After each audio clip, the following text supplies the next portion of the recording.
Hello, everybody. I'm Brandon Ellrich, and my publication is Brandon Ellrich is So Gay. And today I'm here with Jennie O'Connor. Hi. And Jennie, if you want to introduce yourself or tell us a little bit about what you're doing here, go ahead. Sure. Yeah, my name is Jennie O'Connor. I have two publications, Down the Rabbit Hole and Magic and Mocktails. I think we're probably going to be talking about things more in line with Down the Rabbit Hole today, right? You wanted to talk about Yeah, multi-passionate stuff? I mean, we can do both. I mean, I've looked a little bit at the Magic and Mocktails too, so we might, just however it goes, it's fine. Yay. Okay. Yeah, I have questions for you about stuff like I think I heard you say something about wanting to write fiction. Oh Did you yeah, yeah. yeah. So that my Magic and Mocktails is like personal essays and eventually will be fiction. I haven't posted any fiction over there yet, but I'm kind of changing gears in 2026. But yeah, so I mostly on my Down the Rabbit Hole publication talk about being multi-passionate. And if you are multi-passionate, you probably already know that, but it just means like wanting to do all the things. Ginger Cook, what a sweet thing to say. Aw, thanks. Well, speaking of Ginger, so you've never been on a Substack Live before, and I I interviewed Ginger earlier in the month, and she had never been on one either. So I think I've had like four people this month who have never done it before. So I think it's really cool though that you're doing it with me. Yeah, yeah, you're popping my Substack Live cherry. I think that I maybe even Yeah. saw that phrase tossed around with Ginger too. Yes. Who is Yes. also adorable. I'm gonna pay the compliment right back to you, Ginger, because I watched that one and and you're adorable too. Oh, yes. Yes. She's a lot of fun. Yeah. So I have to know, did you actually go live every day this month? Well, I skipped one day. It was like the 27th, and I don't know. It was right after I had lost like uh, two paid subscribers this month, and it was like the opposite of what I was trying to do with this. I was trying to go live and get more subscribers and all this, and then it was just kind of I mean, I've suffered from depression, for a long time, and uh, little things like that just kind of discourage me and stuff. So sometimes if something like that happens, I'm like, ugh, why bother? I just get all dramatic with it. But it was just that one day, and then I got back into it the next day. So it's Well, I mean, I think that all but one is still absolutely incredible. And I was gonna ask you, like, do you feel like it was worth it? And I'm sorry to hear that you lost two paid subscribers because that would also totally discourage me. That's frustrating. yeah, I do feel like Substack like has gotten weird. Yeah, yeah, yeah, yeah.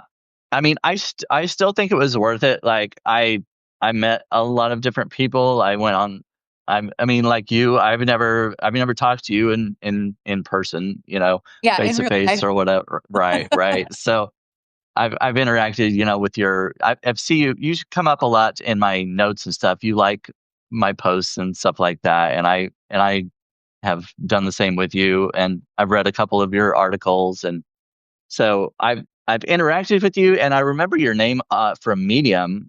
I don't know if I Oh. knew a whole lot about you from there, but I recognize your name at least, and I went back on Medium to look you up and stuff. But Oh, um, that's cool. Yeah, I sort of caught the medium wave at the very tail end when everyone was jumping ship.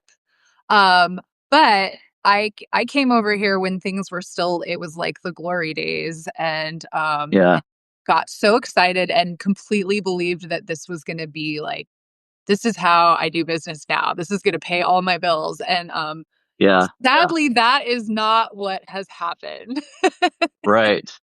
Yeah. So how long have you been on Substack? Um, Andrea Hoffman and I started like the exact same time, which I think was the tail end of last last year. Am I saying that right? End of 2024, August of 2024, I think. Yeah, yeah. Yeah, I think I've only been on for a little over a year. And just it was I had 14 months, Andrea says. Yeah, so that sounds right. And I had never had success on a social media platform, and I had two articles go viral right in the very beginning, and I was just like, "Holy cow, this is amazing." And yeah, I I have now shifted from trying to make this a platform for my discoverability to make forging relationships. Like, that is definitely awesome for, and I continue that's what I'm gonna continue to do in the new year.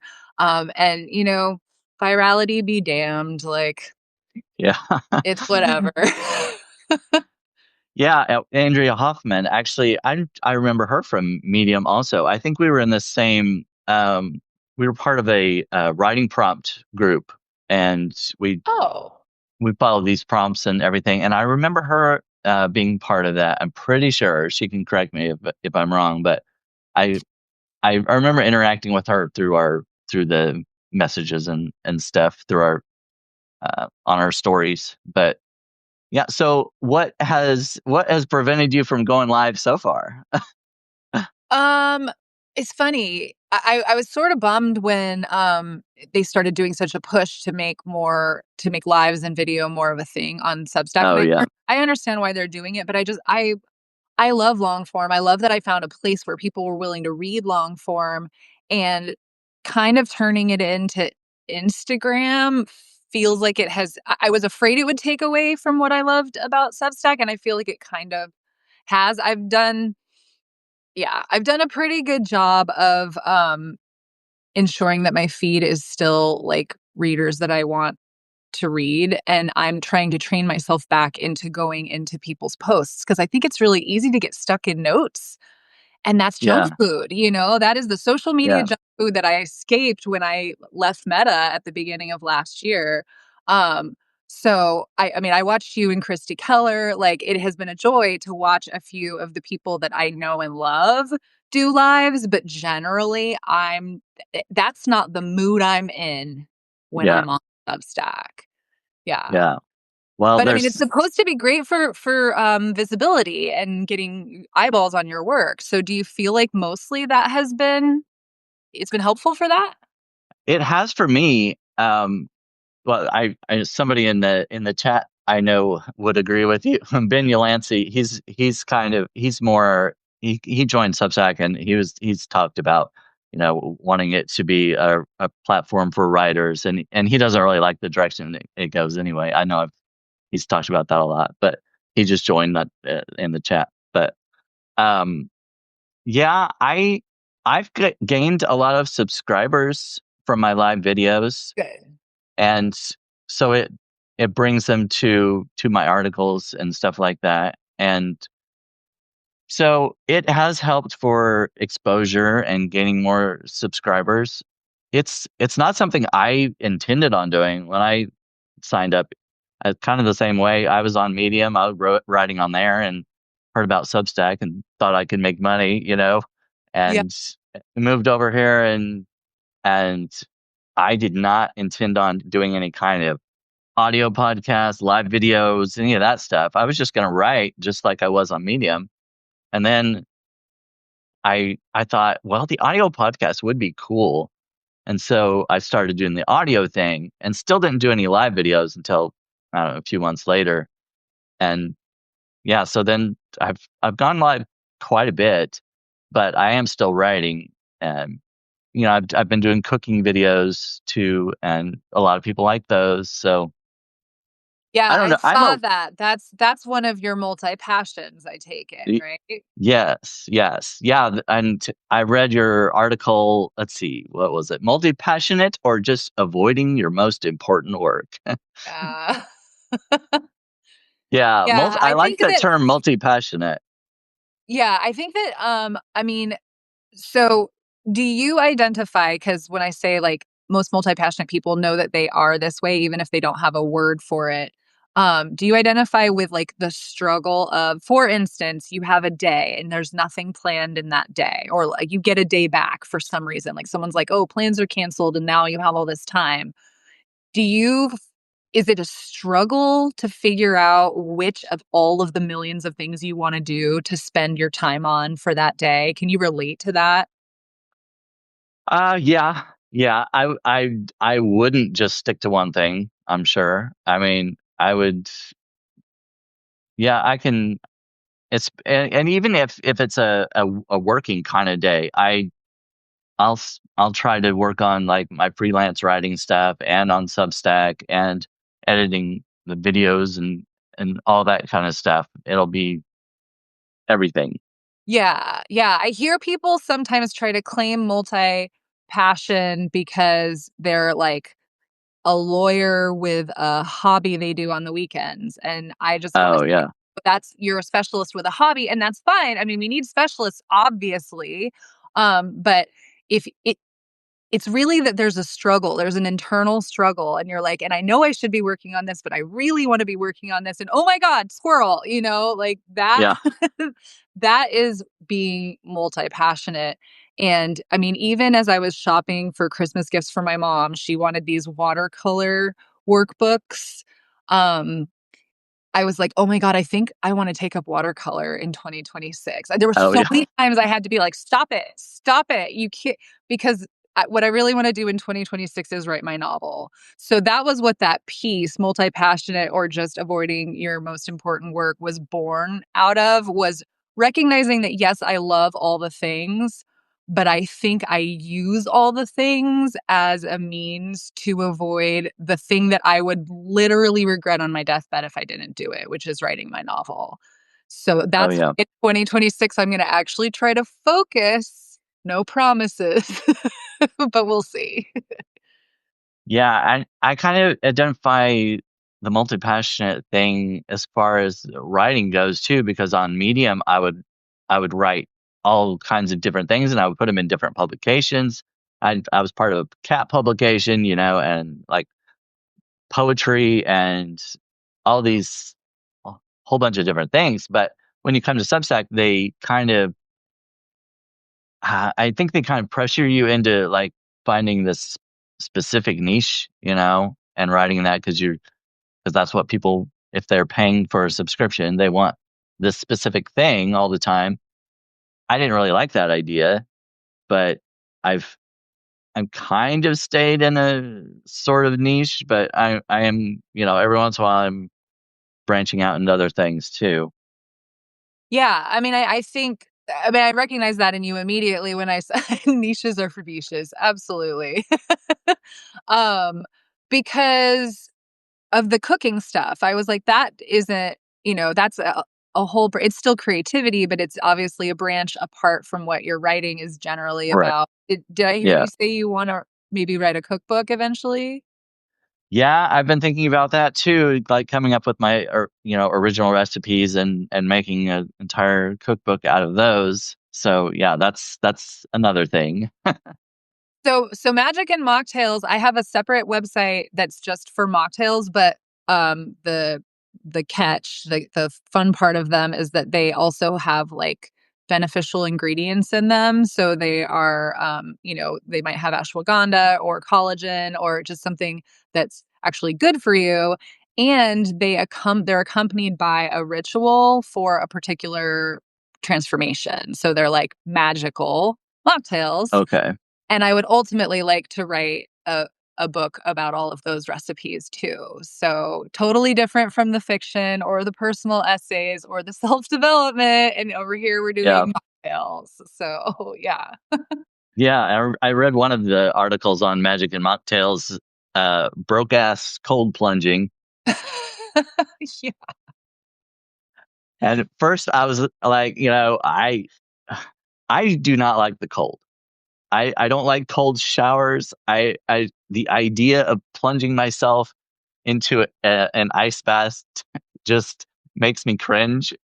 But I know there are benefits and everything. I read your article and listing all the benefits of it and everything. I'm like, I just don't know if I could do it. Here's the thing, you know right away if that sounds fucking terrible to you or not, and if it does, don't do it. I don't think it's Yeah, for you. I think there are other things you could do, like red light sauna or whatever, find another yeah, trend that you can jump on the wagon for. But I am going through perimenopause, so I run about 1 million degrees all the time. And I love them. I literally like the ice Yeah. is melted after the 4 minutes that I've been sitting in the ice bath. So so for me, it is this great thing to do. Like, obviously, it has all the health benefits, but also it's just relief. It's just relief from being so hot all the time. Yeah. Yeah. I can understand that. Like Yeah. I have in the shower, I have like turned it on the cold side and got a hit of cold, and then I turn it quickly back to the hot Right. side. Right. But That's because another I way to do it is to give yourself yeah, yeah. the final warm rinse and then you feel better. But they say you get the most benefits if you do cold last. Okay. Well, I all know. right. There are times I'll when I try get it. out and can't feel my fingers and I go back to, like, type on my computer and I'm like, my fingers are numb. It's the weirdest sensation.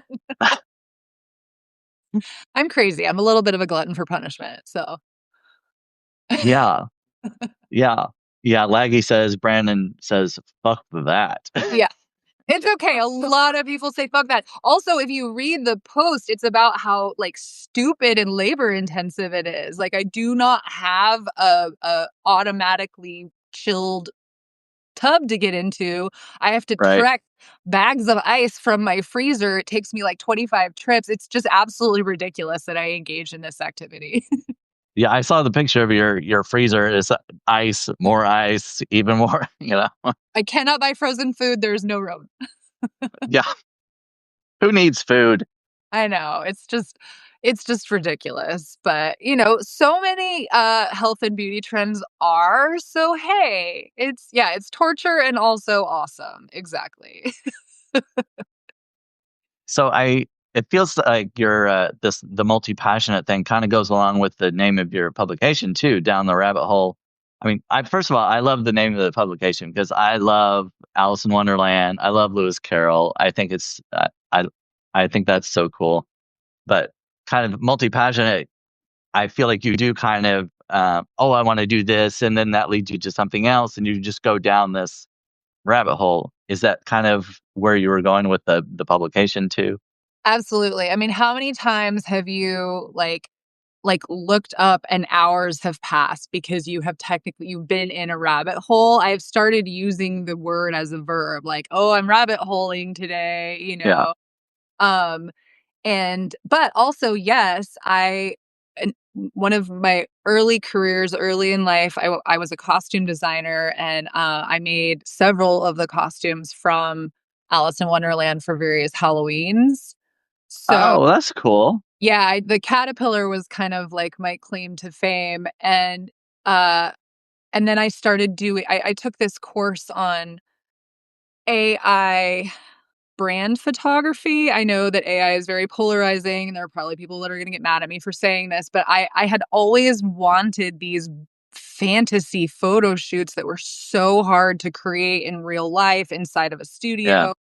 And I joined a program. It was actually really expensive, but I learned a ton of stuff about how to create those images. So on my website, and all of the photography that accompanies my posts is me in like some form of the color palette. And I decided to go steampunk Alice in Wonderland. So my whole website is Oh, yeah. steampunk style Alice in Wonderland, but like my branding page is me as the Red Queen, the homepage is me as the Mad Hatter. It is so much fun. I absolutely love being able to like have an idea and then like make it happen in an hour, I just think that's so cool. So, I liked that it could be both. It could be something I've always been passionate about, which is Lewis Carroll and that whole story, and the fact that rabbit holing is something that multi-passionates can all relate to. Yeah. Yeah. I've worked as an AI trainer for a few years, um, just doing different types of projects, but and that's kind of polarizing too. And people might look at that and be like, "You're working for the enemy." I know. Or, I get it. but I mean, some of the stuff I do isn't exactly, it's not trying to make AI take over the world or anything. It's like audio prompts. I say a speech or something and do it from a certain distance away with noises and pet noises in the background or something like that to get it to try to distinguish what you're trying to tell or what you're trying to ask and that kind of thing. So, but anyway, there's a lot of different projects that I've worked on, but yeah, and I've used AI for some images and stuff. I don't use it so much anymore. I try to use my own photography but just the like the unsplash images and the pixels and stuff, they get so overused, and there's just not anything that fits what I want. That's the So thing, I always want something crazy that doesn't yeah, exist, and yes, I would love to be able to make it be my own photography or to be able to afford to hire a photographer to make that exact image yeah, that I see in my head, but, this is just easier and faster and lets me get to what I want to get to that I would not be able to accomplish otherwise. To your point right, about training and quote unquote working for the enemy, don't you yeah, think we need good ethical people who understand the like creative downsides to be involved in the building of it so that there can be some moral parameters? I mean, I think that that's super yeah, important, and I think that you are playing an important role in that. You know what I mean? yeah. I feel like what I'm doing is the good part of it. I Yeah. mean, and I know Joseph Gordon-Levitt is on Substack, and he's in the AI space. He talks a lot about that, about trying to get compensation for creators when because AI goes and pulls stuff from everywhere, and they don't wherever they get it from, they're not compensating them for Right. taking their work or anything. And he's trying to get it to where laws are passed where it's kind of regulated and creators get compensated. So I think he's doing really good work on uh, on that front also. Yeah, my dream is that there's one giant class action lawsuit, we all get a little piece of it one Yeah, day. that would be nice. Yes. Yeah, yes, I mean, a girl can dream, you know? Yeah. And I think some of the companies, especially, can afford it. Meta, I think, you know, Absolutely. It wouldn't it's chump change, like, Come on. yeah. Yeah. So let's see here. I wrote a few things down. Oh, in one of your in that article about multi passionates, you used a quote that I thought was pretty funny. The Cheshire Cat telling Alice, "If you don't know where you're going, it doesn't matter much where you go." Yeah, which way you go, right? Yeah, which way you go. There you go. Yeah, and I have spent so much of my multi-passionate life, like, wanting to I know I want to create, I know I want to make money as a creator, but, like, which of the things that I love should I be doing? So I actually have a course devoted to helping you if you have 25 business ideas, helping you figure out which one is the one that you should actually turn into a business, based on things like, for instance, a lot of multi-passionates get bored with something and leave it behind. Like, that's a pretty standard part of being this way. And if you use as one of your filters for deciding what to make a business out of, what aligns most with your core values, you're less likely to abandon things. You're finding something that's just Yeah, super aligned with who you are and where you want to go in your life and where you want to end up. Um, so that's one of the things that I use the same sort of system for deciding my to-do list every single day. Like, which of these things is most aligned? Sure, I want to sit down and like paint botanical watercolor, but is that yeah, is that moving the needle forward on my most important work? You know what I mean? yeah. And another thing you said is a lot of what we chase is somebody else's idea of success, which I think is very true. A friend of mine. She's always talking about the job that she has. She makes a certain amount of money, and she's kind of lamented that sadly that's the highest paid job I've ever had. And my sister does this and this and this. And, you know, I think we all get kind of caught up in the comparison trap Yeah. and that idea of success, just making a lot of money isn't necessarily success in some people's eyes. You know, I don't want a job that I hate. I don't want to go to work and make a lot of money and but be miserable all day long, you know, and dread looking at the clock and just waiting for 5 o'clock to get here and dreading going to work back to work the next day. I don't want to do that. I would rather like what I'm doing now. I love what I'm doing now. Yeah. I'm not making a lot of money at it, you know, Yeah. but I love it, and I would rather do that. I would rather enjoy what I'm doing every day and make less money than the other way around. I agree. I think that it's about redefining what success means for you because we've been raised in, I mean, this is changing slowly, but we've been raised in a specialist world. So if we're comparing ourselves to other people's accomplishments and accolades, we're measuring ourselves by a specialist's yardstick. Yeah, And that's never going to serve us. Like, I don't care that I don't have six figures in the bank. I care that when I wake up in the morning, I am excited to get started on my day because I look forward to the work that I do. Like, even the client work, which is always sort of like, oh, I have to do client work now, is yeah, still, I create my own schedule. I have time freedom. To me, that is what yeah. success. Yeah, and I think that kind of translates to Substack too when you're doing what you love, but you're not maybe you don't have the follower count that this other person does. You don't have as many you're not gaining as many paid subscribers as this person. And even though you've been here almost just as long or whatever it is, you know, and but you also don't know their journey and how long they've been doing this before they got here and what kind of marketing they're doing and that kind of thing. So it's hard to compare yourself to someone else when you don't know the full story.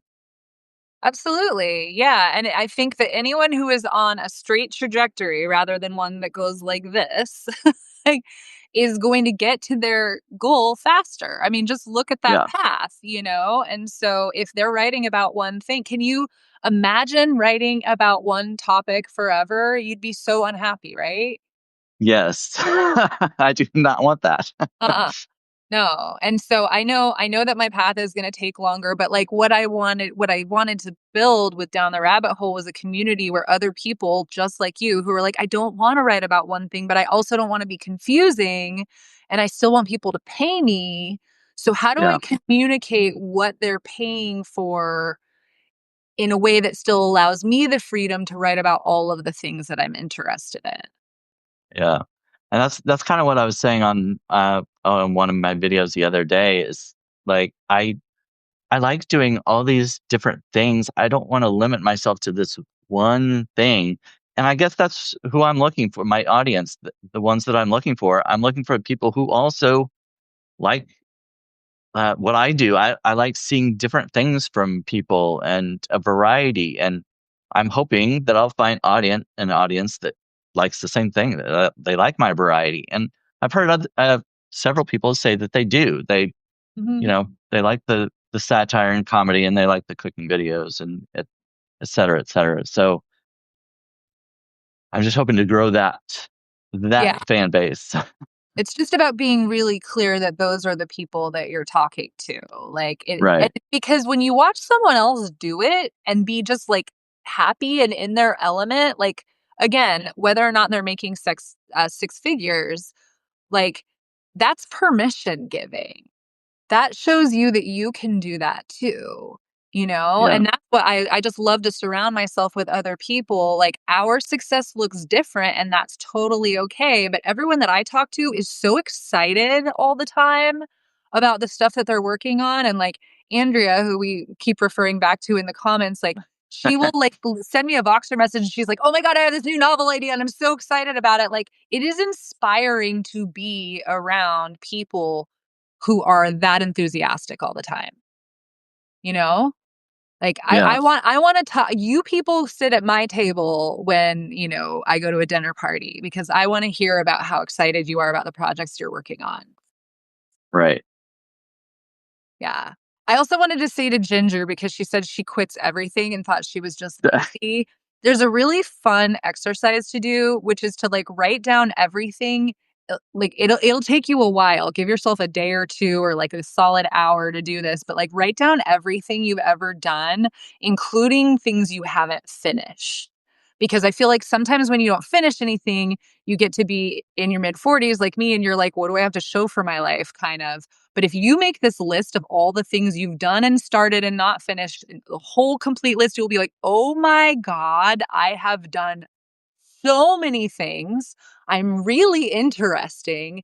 And then you can go back to each of the things you didn't finish and kind of try to think about why you stopped.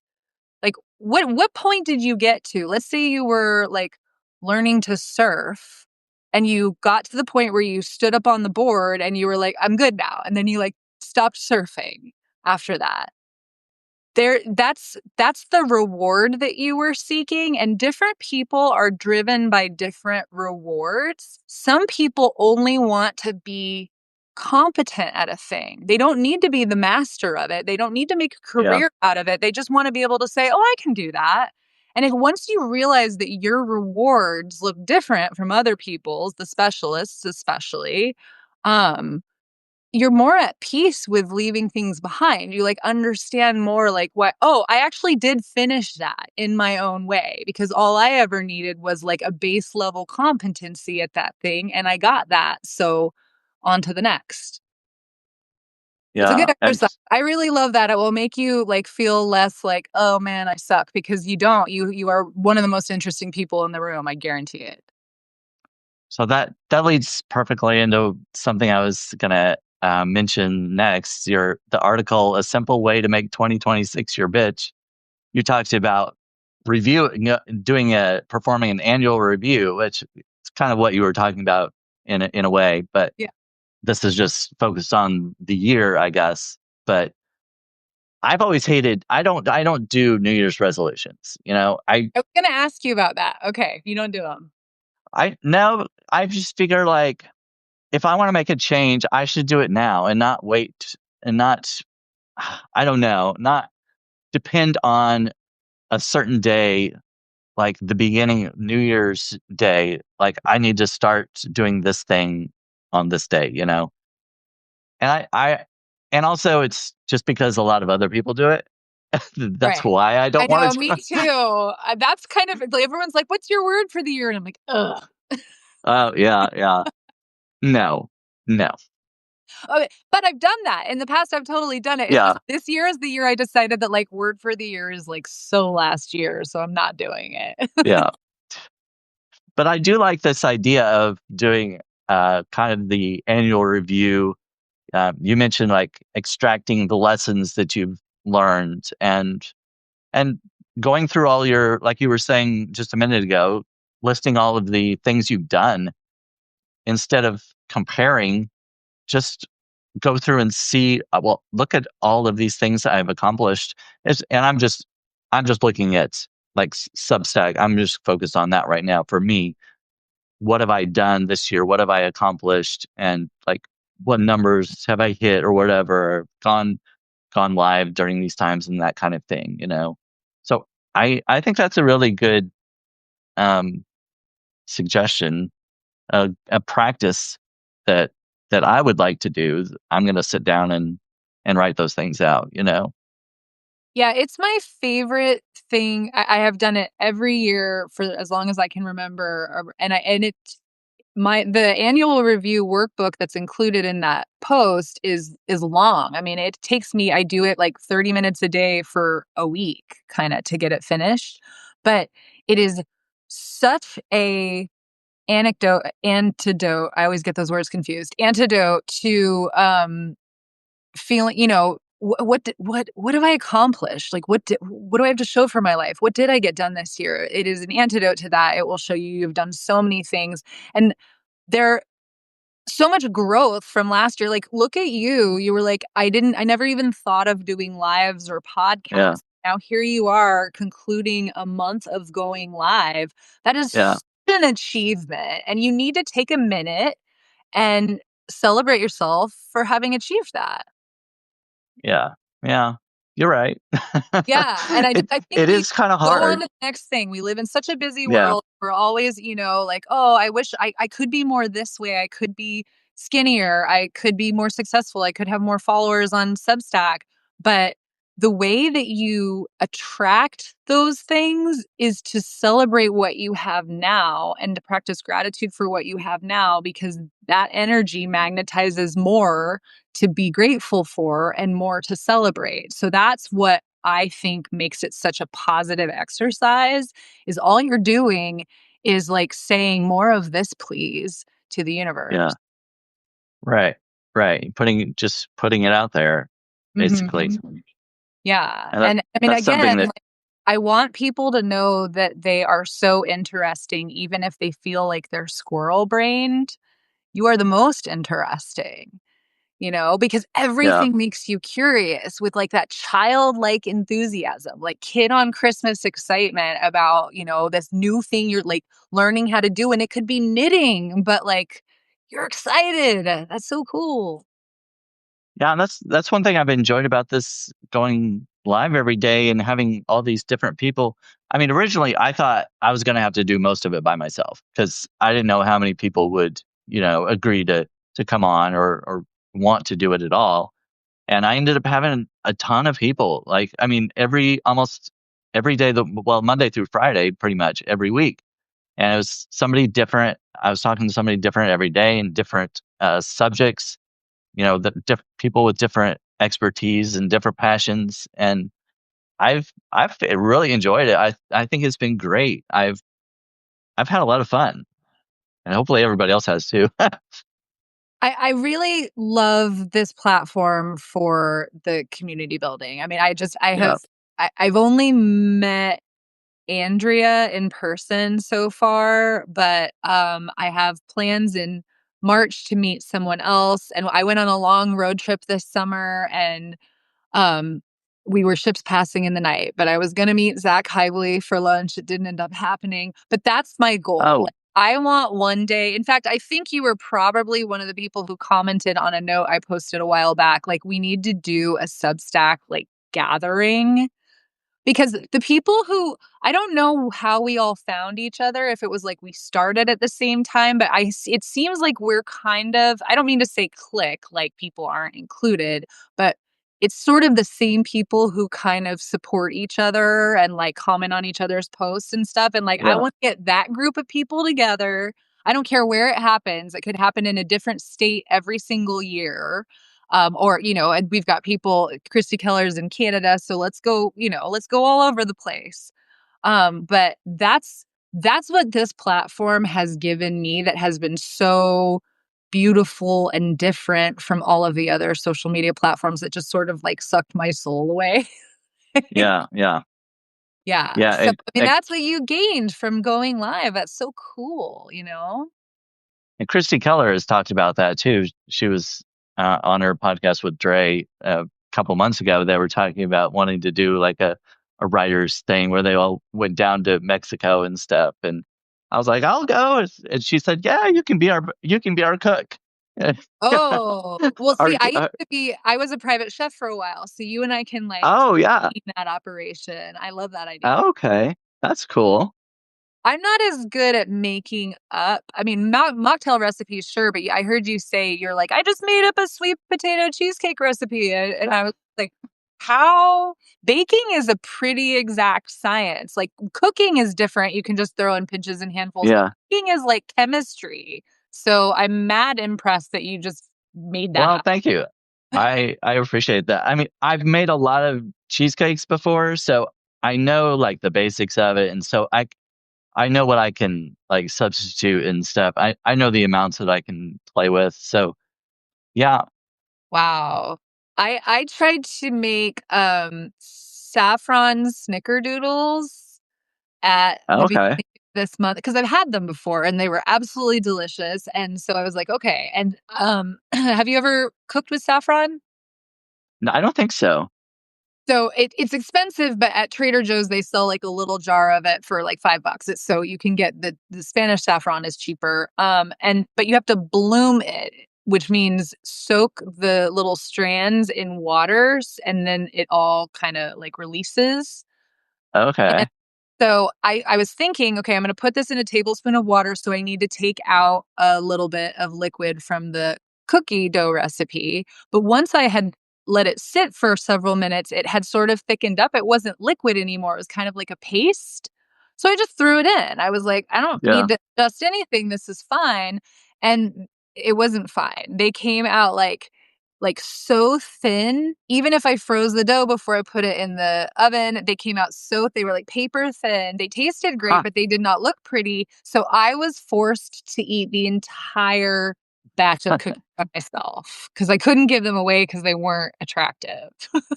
Yeah. So did you figure out what went wrong I or don't know. And I mean, I was a professional chef. Like you would think that I it makes me mad when stuff like that happens. I'm like, I think I've lost my mojo a little bit, but I've never I don't I will learn a recipe and then not deviate from it too much. I mean, especially when it comes Oh, to yeah. baking. And so I heard you say that and I was just like, "Oh, that's a skill I would really love to have, but I do not." Well, I don't do it with everything, and I would like to expand. I would like to try different types of things, but I know I can do it with cheesecake at least. So I can go from there, I guess. Well, I do love cheesecake, so you will be in charge of the cheesecake when we all get together. Oh yeah, I'll do dessert. That's my favorite part. Perfect. Okay, cool. Well, I mean, I really like and Christy, because she's got her knowledge of Jamaica, has suggested that we all go there at some point, Yeah, she'll be the tour guide. So I think if everyone has like a responsibility, it will be a really fun party. yeah, yeah. I went to a writers retreat in August, and I met Robin Wilding and Ben Yancey, who's in the chat, and a couple other writers we met in Maine. We all came from Medium, and we were in a writers group, and now everybody's on Substack too. But yeah, it was a lot of fun. I Oh, I would that's love to do that so again. great. Yeah, I mean, that's when we said, "Let's do, like we'll have storytelling hour around the campfire, or we'll do Yeah, writing workshops during the day." So, I mean, we can make it if we make it a working vacation, we can write it exactly. off. I know. That's why I was like, okay, we rented a couple of kayaks and went out on the water, and I was like, well, I guess we need to talk about writing so I can write this off. Totally. Totally. This is I love this plan, and I think we should do one every year and just get the ball rolling on this as soon as possible, so Yeah, yeah. Oh, okay. Andrew says gotta run. Oh, and Bye. she said earlier Bye. it was a different Andrea that I was talking that was on From Medium. So I didn't think she had been on Medium, but, I don't have everybody's story memorized, but yeah. yeah. Oh well. Did you find was Medium good to you while you were there? Yeah. I mean, I I know a lot of people have complaints about it, and I've complained too, but I really appreciate what it did do. I felt like I was part of a community there of writers, and I got to the point where I was getting a bunch of articles boosted, and that really helped me at a time I really needed it. And then, of course, they changed everything around, and the boost pretty much was almost dead. And Yeah. then, so then I came to well, then I went. I got a freelance writing job that was pretty much full time, and wrote there for several months, and hardly posted on Medium at all. And then that job ended, and anyway, went back and forth, and got to Substack, and I've done pretty well here. I've gained a lot of subscribers and stuff, and met a bunch of new people, and so yeah, each platform has been good. I started off on WordPress and had a blog there, Mhm. and I did a lot of fiction and poetry, and then went to Medium, and now Substack. So there's been something good on every platform I've been on so far as the writing and community and stuff like that. I think But that's the important thing is to focus on, and all of them have gotten you to write consistently, which is maybe the Right. most important thing, because for me, Yeah. I wanted to do it for years, but I wasn't doing it. So it really helped, especially feeling an obligation to people on Substack to produce at a steady clip. Yeah. You know, Yeah. I need some accountability in order to stay consistent sometimes. Yeah, that's what I felt too. Especially once I started getting paid subscribers, I was like, well, I've got to get this. If somebody's paying me, I've got to, put it out Yeah. and give them what they expect. So Yeah, what about it's in? almost a little bit stressful. I know. Sometimes it is. I sometimes I run out of ideas or whatever. I was like, I've got to have something for next week, and I don't have, you know. So what do you do when you're because this is very relevant to my life at the moment. I have not been very inspired. I think it's because I've been kind of mad at Substack, honestly, and it has just sort of sucked my inspiration dry. How do you come up with ideas when you're feeling like you don't have any? Sometimes, well, one fortunate thing is I still have a bunch of stuff on Medium. So sometimes I'll be able to go there and take an article and look at it and be like, this isn't really that great, but it could be. I could work on it and make it into something better and then put it on Substack, kind of revamp it or whatever. Sure. And so sometimes that works. And then like, well, during December, for me, December is easy because I can write a bunch of stuff about Christmas and letters to Santa, and I wrote one about going to visit him and twerking on his lap and stuff like Yeah. there's always something funny I can come up with having to do with Christmas. So that part's easy. But then after the new year, I'm like, well, I don't want to write a New Year's resolution type post or that everybody does that. And I I guess I could, and I don't know, write New Year's dissolutions or something. Take an idea and do the opposite of it or something like that. That would be fun. I would definitely read that.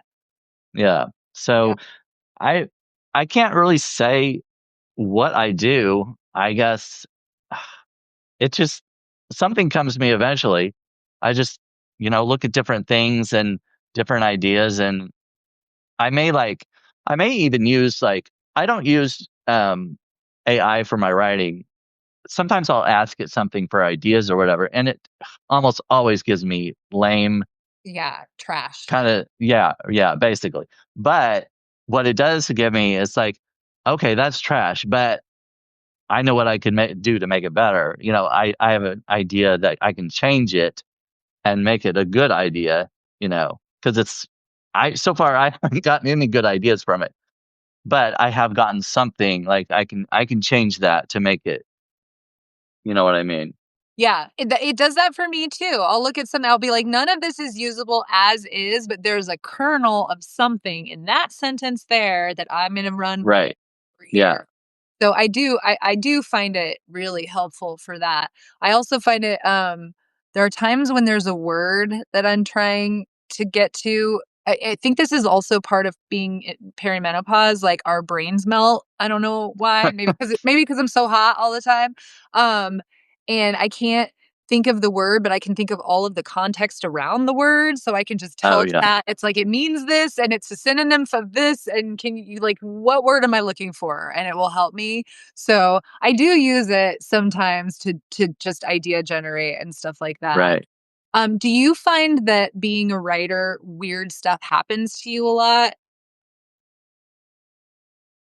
Um, I don't know if it's because I'm a writer, but I think weird stuff happens to a lot of people and they don't pay attention.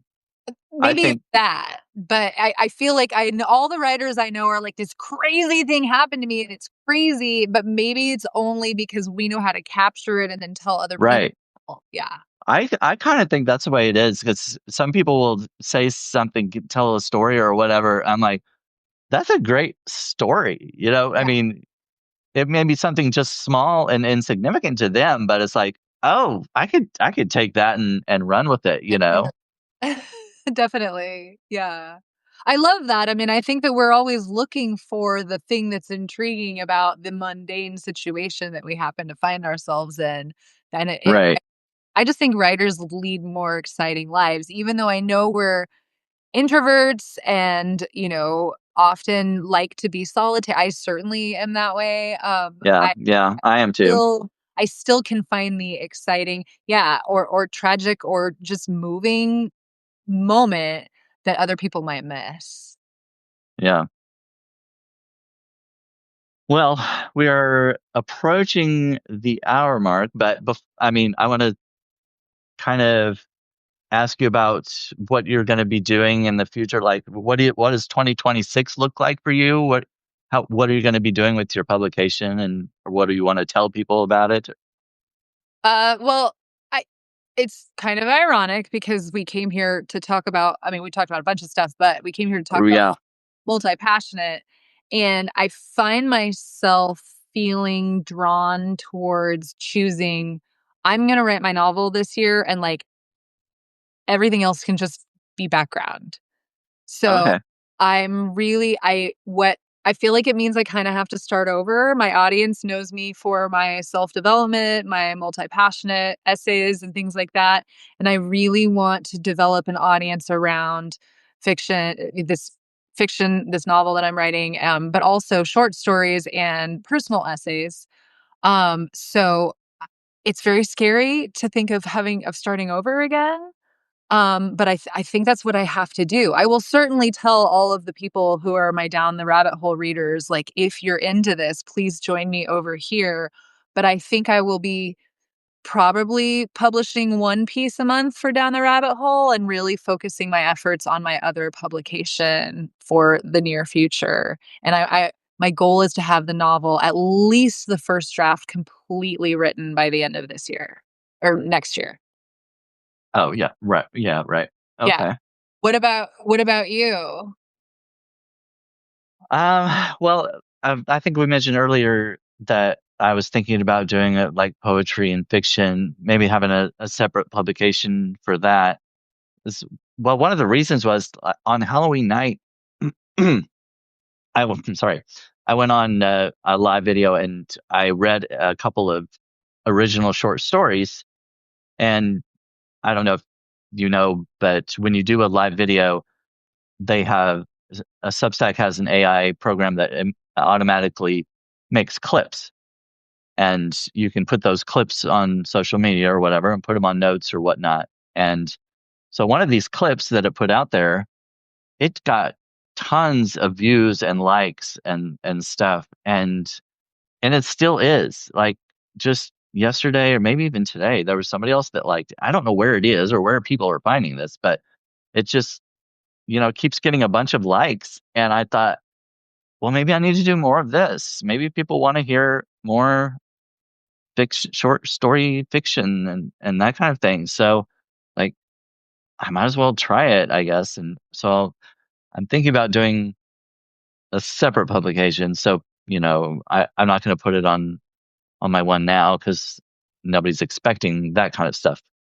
from Sure. me. And so, but if you like short stories and poetry, you can subscribe to this other one, and I don't know, we'll see how it goes. I would love to stay connected around that topic because I think finding other people who are, because I want to read more of that stuff too. Yeah.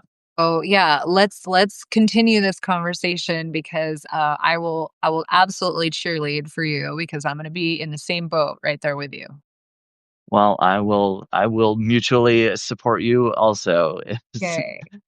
Have you Yay. have you thought about like putting yours on like your novel? Have you thought about putting it on Substack like a chapter at a time or something like that?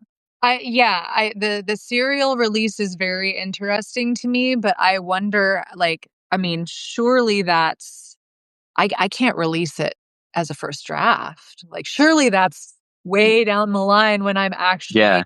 closer to done because right now I know it's probably mostly terrible.